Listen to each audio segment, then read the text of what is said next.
നമസ്കാരം. ഞാൻ professor doctor K V Pillai, director Keshava holistic medical centre, Thiruvananthapuram.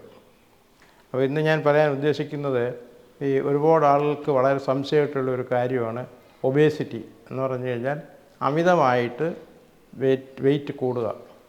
അതുപോലെ ഈ അണ്ടർ വെയ്റ്റ് നല്ലതല്ല, ഓവർ വെയ്റ്റ് നല്ലതല്ല. അണ്ടർ വെയ്റ്റ് എന്ന് പറഞ്ഞാൽ നമുക്ക് വെയിറ്റ് കുറയുക. ഓവർ വെയ്റ്റ് എന്ന് ആവശ്യത്തിലധികം വെയിറ്റ് വരും. വെയ്റ്റിന് പല പല കാരണങ്ങളുണ്ട്. അത് പ്രത്യേകിച്ച് ആളുകൾ ചോദിക്കുന്നത് ഈ വയറിൽ മാത്രം എന്താണ് ഈ ഫാറ്റ് ഇത്രയും കൂടുതൽ തോന്നിക്കുന്നത് എന്നുള്ളതാണ്. പക്ഷേ അതിന് രണ്ട് കാര്യങ്ങൾ നമ്മൾ ശ്രദ്ധിക്കേണ്ട കാര്യങ്ങളുണ്ട്. അത് രണ്ടും ഞാൻ വിശദമായിട്ട് പറയാം. ഇപ്പോൾ ഒരാളിന് 5 അടി 5 അടി പൊക്കമാണെന്നുണ്ടെങ്കിൽ വരാവുന്ന ഒരു വെയിറ്റ് എന്ന് പറഞ്ഞു കഴിഞ്ഞാൽ 50-55 കിലോ അത്രയും വരാവും. അതിൽ 1-2 കിലോ കുറയോ കൂടി ചെയ്താലും കുഴപ്പമില്ല. അതേസമയം ഈ പൊക്കത്തിനനുസരിച്ചിട്ട് വെയിറ്റ് എല്ലാം നമ്മളെപ്പോഴും വെയിറ്റ് നോക്കുന്നത് അതിൻ്റെ ആളിൻ്റെ ഉയരത്തിനനുസരിച്ചിട്ടാണ്. ഇപ്പോൾ ഒരു നല്ല പൊക്കമുള്ള ഒരാളിന് ഒരു 70 കിലോ ആയാലും കുഴപ്പമില്ല. അതിൽ നിന്ന് പൊക്കമുള്ള അയാൾക്ക് ഒരു ഒരു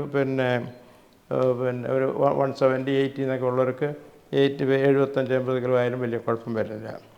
പിന്നെ ഇപ്പോൾ ചില ആൾക്ക് വളരെ പൊക്കം കുറഞ്ഞിട്ടുള്ള ആൾക്ക് 100 കിലോ 120 കിലോ 150 കിലോ ഒക്കെ ആയിട്ട് വരുന്നുണ്ട്.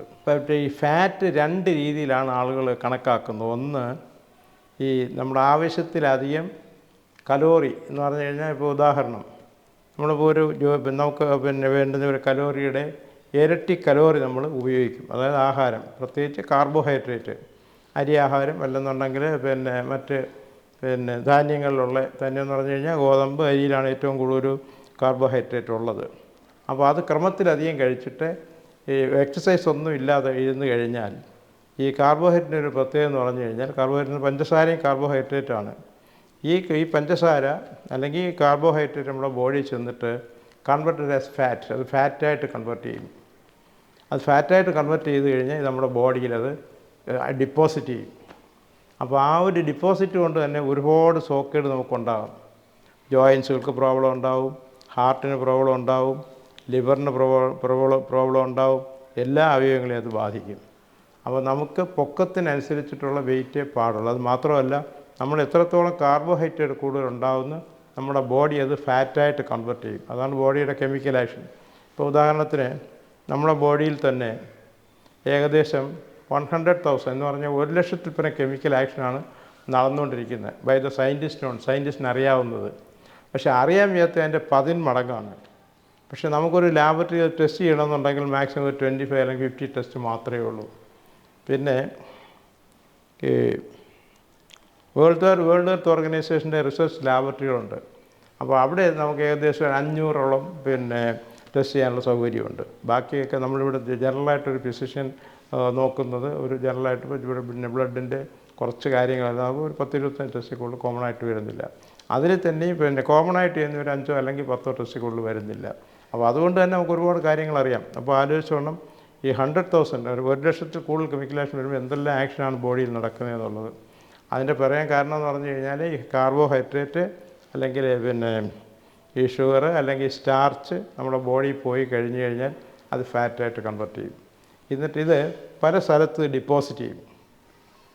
പിന്നെ ചില ആൾക്ക് ഏറ്റവും കൂടുതൽ ഈ മസിലുള്ളിടത്ത് ഡിപ്പോസിറ്റ് കുറയും, മസിൽ കുറവുള്ളിടത്ത് ഡിപ്പോസിറ്റ് കൂടുതൽ. ഇപ്പോൾ ഉദാഹരണം, വയറിലാണെങ്കിൽ ഏറ്റവും കൂടുതൽ ഡിപ്പോസിറ്റ് നമുക്ക് കാണും. അപ്പോൾ വയറിൽ കണ്ടു കഴിഞ്ഞാൽ രണ്ട് രീതിയിലാണ് വയറിൻ്റെ ഈ ഫാറ്റിൻ്റെ അല്ലെങ്കിൽ വയറിൻ്റെ കുടവയർ നമുക്ക് വേണമെങ്കിൽ പറയാം. അത് അമിതമായിട്ട് അത് രണ്ട് കാര്യങ്ങൾ. ഒന്ന്, ഈ ക്രോണിക് കോൺസ്റ്റിപ്പേഷൻ ഉണ്ടെങ്കിലും ഈ ഫാറ്റ് പോലെ തന്നെ എല്ലാം രീതി കാണിക്കും. പിന്നെ ഫാറ്റായിട്ടുള്ളതുകൊണ്ട് പിന്നെ ഡോക്ടേഴ്സിനായാലും എല്ലാവർക്കും ഒരു സംശയം വരുന്നതെന്ന് പറഞ്ഞു കഴിഞ്ഞാൽ, ഈ കുടലിൽ ഇത്രയും ഡിപ്പോസിറ്റ് വരുമെന്നുള്ളതാണ്. അപ്പോൾ അത് വേറൊരു സയൻസാണ്. അതിന് കോളൻ ഹൈഡ്രോതെറാപ്പി എന്ന് പറഞ്ഞ പ്രത്യേക ഒരു ചാപ്റ്റർ തന്നെ ഉണ്ട്. അപ്പോൾ അതിനകത്തെന്ന് പറഞ്ഞു കഴിഞ്ഞാൽ നമ്മുടെ ബോഡി വയറിൽ ഏകദേശം 50 to 100 pounds ഫീസിസ് വിത്തൗട്ട് എനി പ്രോബ്ലം. അതായത് 50 പൗണ്ട് തൊട്ട് 100 പൗണ്ട് വരെ ഫീസിസ് എന്ന് പറഞ്ഞാൽ മലം നമ്മുടെ വൻകുടലിൽ കൊട്ടിക്കിടക്കാനുള്ള സാധ്യതയുണ്ട്. എന്നിട്ട് വിത്തൗട്ട് എനി പ്രോബ്ലം, ഒരു പ്രോബ്ലം ഉണ്ടാകത്തുമില്ല. അപ്പോൾ എനിക്ക് യാതൊരു കുഴപ്പമില്ലെന്ന് പറയാം. പക്ഷേ കുടവേറായിരിക്കും. അതിൻ്റെ നല്ലൊരു ശതമാനം ഈ ഫാറ്റ് പോലെ തന്നെ ഫാറ്റിനേക്കായി കൂടുതൽ മലബന്ധത്തിൽ നിന്നുണ്ടാകുന്നതാണ്. അപ്പോൾ അതിന് നമുക്ക് കുറയ്ക്കാനൊരു വഴിയുണ്ട്. അതിനാണ് കോളൻ ഹൈഡ്രോതെറാപ്പി. അത് ഞാൻ വേറൊരു സമയത്ത് അതിനെപ്പറ്റി എക്സ്പ്ലെയിൻ ചെയ്തു തരാം. പിന്നെ എന്ന് പറഞ്ഞു കഴിഞ്ഞാൽ ഈ ഫാറ്റി ഡിപ്പോസിറ്റാണ് വരുന്നത്. ഈ ഫാറ്റ് കൂടുതലും വയറിൽ വരുമ്പോഴത്തേക്കാണ് അത് കാണാനൊരു ഒരു പ്രയാസവും ശ്വാസം മുട്ടും ഇതൊക്കെ ഉണ്ടാവും. അപ്പോൾ ഇത് കൂടുതലും സ്ത്രീകൾക്കാണ് ഈ ഫാറ്റി ഡിപ്പോസിറ്റ് ഈ അടിവയറിൽ അല്ലെങ്കിൽ വയറ് പൊക്കിളിന് ചുറ്റും അല്ലെങ്കിൽ പൊക്കിളിന് താഴെ കൂടുതലായിട്ട് കാണുന്നത്. അപ്പോൾ അതിന് സർജന്മാർ ഒരു സർജറി പറയുന്നുണ്ട്. പക്ഷേ ആ ഫാറ്റ് എടുത്തു കഴിഞ്ഞ് കഴിഞ്ഞാലും ആ ബോഡിക്കൊരു ടെൻഡൻസി ഉണ്ട് ഫാറ്റ് ഉണ്ടാവാനുള്ളത്. അപ്പോൾ അത് കഴിഞ്ഞപ്പോൾ നമ്മൾ സർജറി ചെയ്ത് കഴിഞ്ഞ് കഴിഞ്ഞാൽ തന്നെ വീണ്ടും ഫാറ്റ് വരുന്നുണ്ട്. അപ്പോൾ സർജറി എന്ന് പറയുന്നത് നമുക്കൊരു പരിഹാര മാർഗ്ഗമല്ലെന്ന് തന്നെ പറയാം. പിന്നെ ഒരു താൽക്കാലികമായിട്ട് ചെയ്യാം. പിന്നെ അതിന് കൂടുതൽ ആളുകൾ ചിലപ്പോൾ ഈ കോസ്മെറ്റിക് സർജറിയാണ് അതിന് ഡിപ്പെൻഡ് ചെയ്യുന്നത്. അപ്പോൾ അവർ ചെയ്യത്തില്ലെന്ന് പറയില്ല, അവർ ചെയ്ത് കൊടുക്കും. കുറേ നാളത്തെ കുഴപ്പമില്ല, വീണ്ടും ആ ഫാറ്റി ഡിപ്പോസിറ്റ് ഉണ്ടാകും. അപ്പോൾ ഈ ഫാറ്റി ഡിപ്പോസിറ്റ് ഉണ്ടാകാതിരിക്കാൻ നമുക്ക് പ്രധാനപ്പെട്ട ഒരു കാര്യം എന്ന് പറഞ്ഞു കഴിഞ്ഞാൽ നമ്മുടെ ആഹാരം കൊണ്ടും എക്സസൈസ് കൊണ്ടും നമുക്കത് മാറ്റാൻ സാധിക്കും. ഇപ്പോൾ ആഹാരം എന്ന് പറഞ്ഞു കഴിഞ്ഞാൽ മാക്സിമം ഫ്രൂട്ട്സ് കഴിക്കുക. ഫ്രൂട്ട് എന്ന് പറഞ്ഞാൽ ഫ്രൂട്ടിനകത്ത് കാർബോഹൈഡ്രേറ്റ് ധാരാളമുണ്ട്. എന്നാൽ തന്നെയും ഈ ഫ്രൂട്ട്സിൻ്റെ, അതായത് നമുക്ക് ഷുഗർ എന്ന് പറയാം, അതുണ്ടെങ്കിൽ തന്നെ അത് കുറച്ച് കഴിയുമ്പോഴത്തേക്ക് അങ്ങ് നോർമലായിട്ട് വരും. അപ്പോൾ ഇതൊന്നാമത്തെ കാരണം എന്ന് പറഞ്ഞു കഴിഞ്ഞാൽ അമിത ആഹാരം, അതല്ലെങ്കിൽ അമിതമായിട്ടുള്ള പഞ്ചസാര, അല്ലെങ്കിൽ ഈ ഷുഗർ ആൻഡ് ഷുഗർ പ്രോഡക്ട്സ്, ഈ ബേക്കറി ഐറ്റംസൊക്കെ കഴിഞ്ഞ് കഴിഞ്ഞാൽ ആവശ്യമില്ല അധികം കഴിച്ച് കഴിഞ്ഞാൽ ഉണ്ടാവും. അതേസമയം നല്ല എക്സസൈസ് നന്നായിട്ട് ചെയ്യുന്നവർക്ക് ഈ ഫാറ്റി ഡിപ്പോസിറ്റ് വളരെ വളരെ കുറച്ചേ കാണുള്ളൂ. ഇപ്പോൾ ഉദാഹരണത്തിന് നമുക്ക് വേണമെങ്കിൽ എടുക്കാം. നമുക്ക് ഈ ക്ഷേത്രത്തിലെ പൂജാരികളെ എടുക്കാം. അപ്പോൾ അവർക്ക് ഫിസിക്കൽ എക്സസൈസ് ഒന്നും ഇല്ല. അവർ മാക്സിമം ഈ ഷുഗറെല്ലാം കഴിക്കും. പഞ്ചസാരയുള്ള പ്രസാദം എന്നൊക്കെ പറഞ്ഞിട്ട് പായസം ഇതെല്ലാം ഇഷ്ടംപോലെ കഴിക്കും. എക്സസൈസും ഇല്ല. അവരുടെ തന്നെ കുടവയർ ഗണപതിയുടെ വയറ് പോലെ ഇരിക്കുകയല്ലേ.